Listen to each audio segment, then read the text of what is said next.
Hello 10th class students, and this is the third day of the chapter number 2, the thief's story. And we read that Anil and Hari, they met, and Anil has given work to Hari. Hari is a thief, it is cleared in the chapter.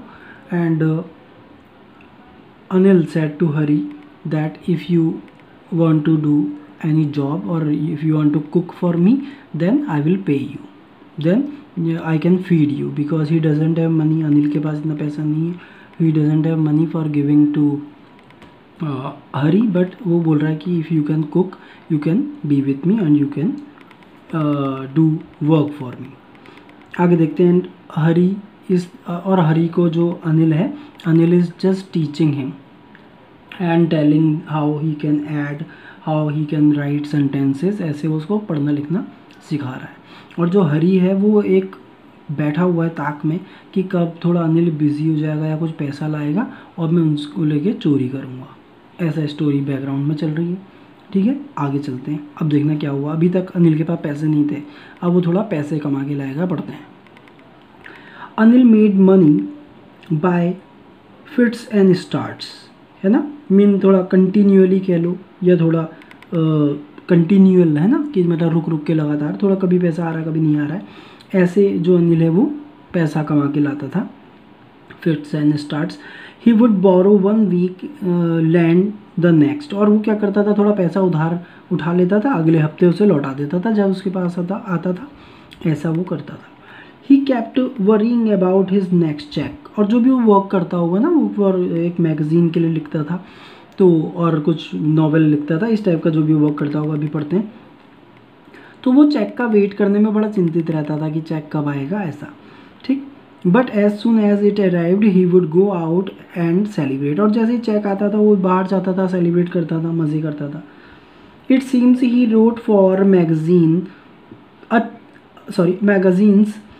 A queer way to make a living. और ये ऐसा लगता था कि वो एक magazine के लिए लिखता था.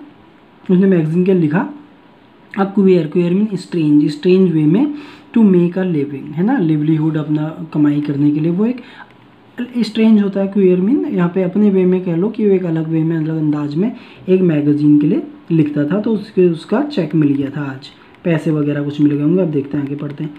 One evening he came home with a small bundle of notes, है ना, पैसों की एक गड्डी के साथ, वो बंडल के साथ वो घर आया. ठीक है.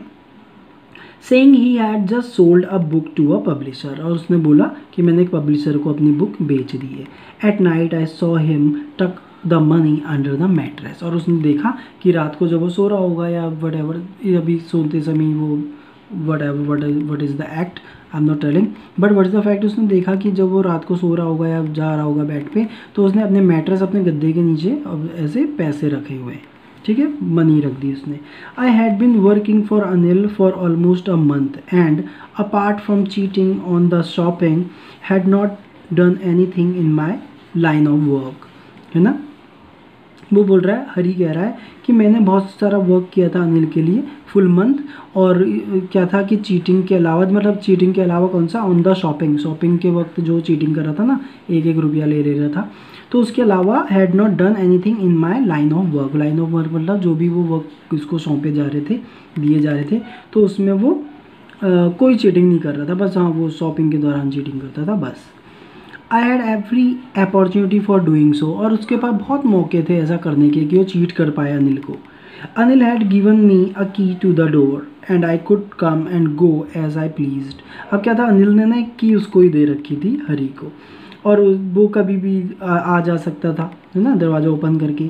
और I could come and go as I pleased. और जब भी मुझे कंफर्ट लगे, अकॉर्डिंग टू माई कंफर्ट, मैं कभी भी आ जा सकता था. He was the most trusting person I had ever met. और वो हरी जो है वो बोल रहा है कि मैं अब तक जितने लोगों से मिला सबसे ज़्यादा विश्वास पात्र की, विश्वास कर लेने वाला आदमी था. यहाँ पे थोड़ा मीनिंग समझते हैं. द मोस्ट ट्रस्टिंग पर्सन, ठीक है, जिस पे विश्वास करा जा सके, सबसे ज़्यादा वो आदमी था अनिल, अब तक वो जितने लोगों से मिला था. ठीक. And that is why it was so difficult to rob him, और यही कारण था कि ये बड़ा मुश्किल था उसको रॉब करना, उसको लूटना में प्रॉब्लम हो रही थी इस हरी को। It is easy to rob a greedy man, क्योंकि एक लालची आदमी को रॉब करना, लूटना बड़ा ईजी होता है, because he can afford to be robbed.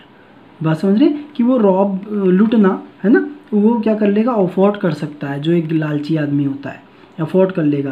समझ रहे, यहाँ पे थोड़ा अफोर्ड का मीनिंग समझते हैं, अफोर्ड मीनिंग एक थोड़ा हायर कर लेना भी होता है। यहाँ पे क्या था कि वो मेंटेन कर लेगा robbery, but it is difficult to rob a careless man, sometimes he doesn't have does not even notice he has been robbed and that takes all the pleasure out of the work। वो बोल रहा है कि sometime क्या होता है, जो careless person होते हैं उनको रॉब करना बड़ा डिफिकल्ट होता है, प्रॉब्लम क्रिएट करता है। क्यों?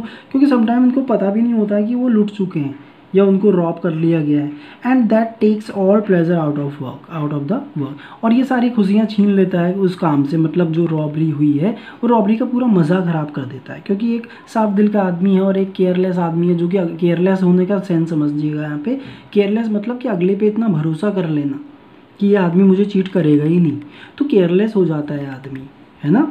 तो वो केयरलेसनेस कैसी है कि उसने अगले पे विश्वास कर लिया कि ये आदमी मुझे कभी हर्ट नहीं करेगा, मुझे कभी लॉस नहीं करेगा मेरा, तो वो उस आदमी को लूटना बहुत ही मुश्किल हो जाता है। सेंस समझना, हाँ, केयरलेस मीन मतलब जो ट्रस्ट कर दे रहा है हम पे और सारी चीज़ें हम ही पे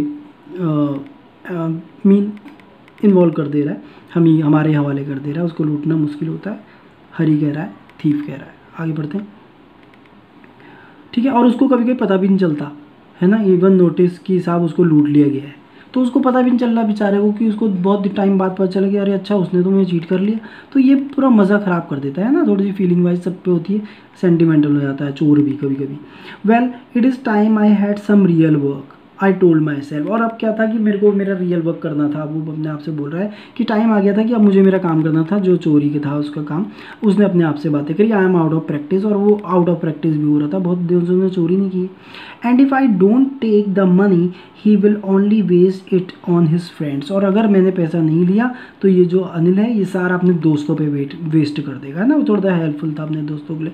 after all he doesn't even पे मी, और चोर अपने मन को मनाने के लिए बोल रहा है कि उसने देखो उसने मुझे आफ्टर ऑल पे भी नहीं किया है, तो मेरे तो हक है उन पैसे पे, तो मैं ये पैसे ले लूँगा। अब उसने देखो उसके माइंड में एक चीज़ आ गई है कि मैं ये पैसे चोरी करूँगा और फिर यहाँ से मैं भाग जाऊँगा। अब चैप्टर इज़ ऑल अबाउट कि क्या उसने बिट्रे किया अनिल को, क्या वो चोरी करके भाग गया, और अगर चोरी किया फिर उसके बाद क्या हुआ। Chapter is all about this one thing. I will continue chapter, okay, thank you.